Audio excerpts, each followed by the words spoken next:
And babiyahe kami ngayon ni Mike, guys. Pupunta kami sa Happy Jacket Club. Yung Happy Jacket Club, guys, is yung isa sa pinakamalaki kong project this year. Yung vlog ko na before. And magsa-site visit kami ngayon, guys. First time namin mag-site visit ngayon doon. Kasi yung mga generator nila is paparating na. So, kailangan namin makita yung site kasi yung mga generator from Pierre, idadiretso na namin doon sa site. Hindi na namin papadadaanin sa office namin kasi, guys, 6 na unit yun, guys. Sobrang malalaki. Masyado na masikip. So, yun ang ating vlog for today, guys. Papunta tayo sa Happy Jacket Club. Sa mga hindi nakakaalam, guys, ang Happy Jacket Club is yung, horse racing siya. Yun yung magiging pinakamalaking horse racing dito sa Pilipinas. Which is located dati sa Carmona, Cavite. San Lazaro, sa may Carmona. So, nilipat na sila sa may Padre Garcia. Ayan, kaya dun tayo pupunta ngayon. Pero nandito pa kami sa bangko ngayon ni Mike kasi may transaction pa siya today. And siguro maya maya proceed na tayo. And i-vlog ko rin yung Happy Jacket Club, guys. Para makita nyo rin. Ulitin ko, guys, para sa inyong reference.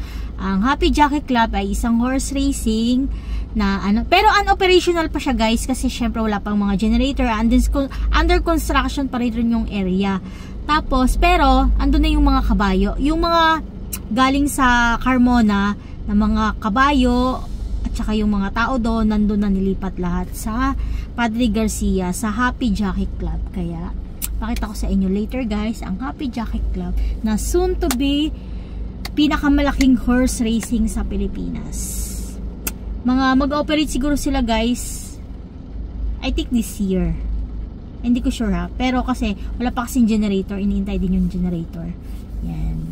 See you later na lang sa Padre Garcia. Hindi pumasok sa sakyan. Genset ito. May genset. Pinakataon. Ito. Ayun. Ito. Lipagril. Ay, ito yung lipagril. Ayun.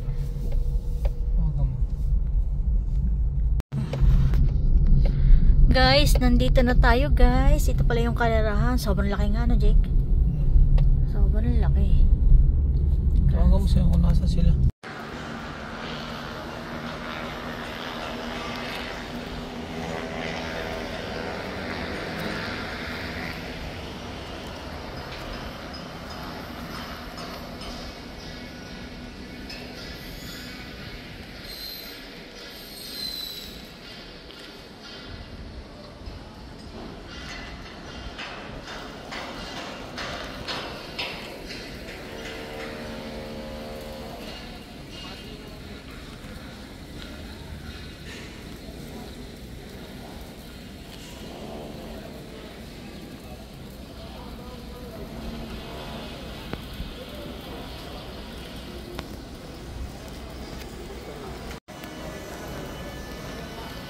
Ito pala yung kanilang grandstand, guys. Under construction pa. Ayan, grandstand to, guys. Ayan.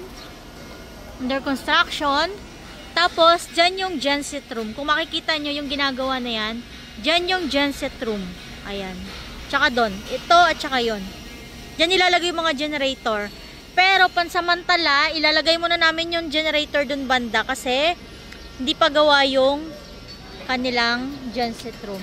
Baka parating na yung genset, guys, kaya temporary dyan muna ilalagay. Pero doon talaga yung genset room. And ito yung grandstand.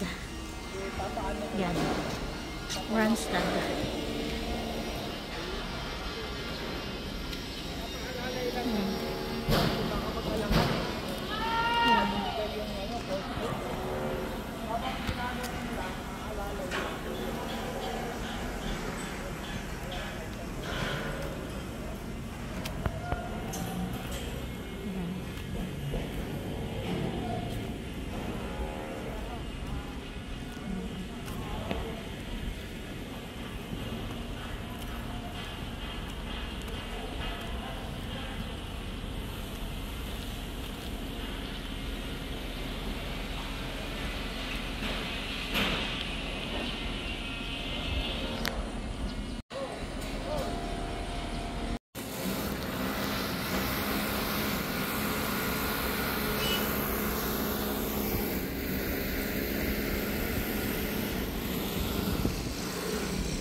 Sila Mado, guys.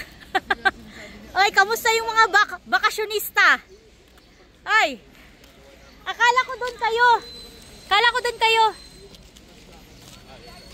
Ah, sa VIP kayo? Sana all. Ayan na sila, guys, oh.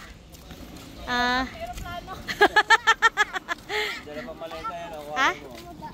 Hindi naman, tinagyawat ka na. Ito po, si Abog.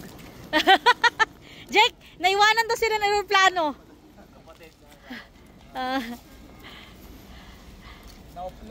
Oh. Ha? Fresh ko? Sigurado ka? Hintayin nyo muna kami, Mado. Ayun. Ay, Jake, pera mo ng sasakyan. Ay, sa ano? Susi. Latid ko muna sa sasakyan. Tara.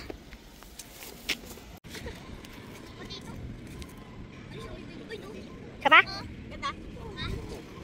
Na. Mado, dyan muna kayo kung gusto nyo pumasok sa loob.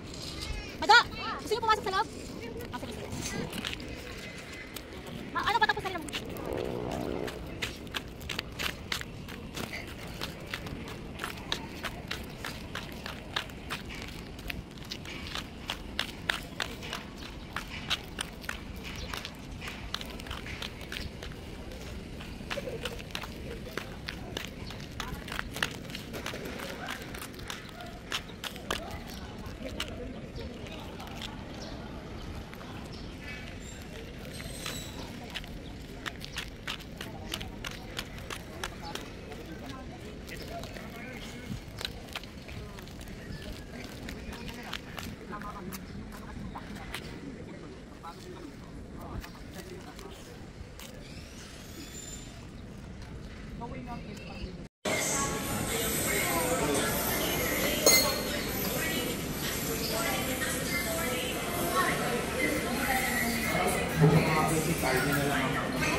You're on the fastest route despite heavier than usual traffic.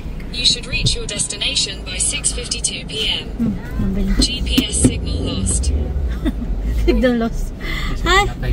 Hello guys. Pauwi na kami guys. Palis na kami dito sa Padre Garcia. Bye-bye. Bye-bye, Papa. Ingat. Kasama ko na yung mga package guys na sa likod.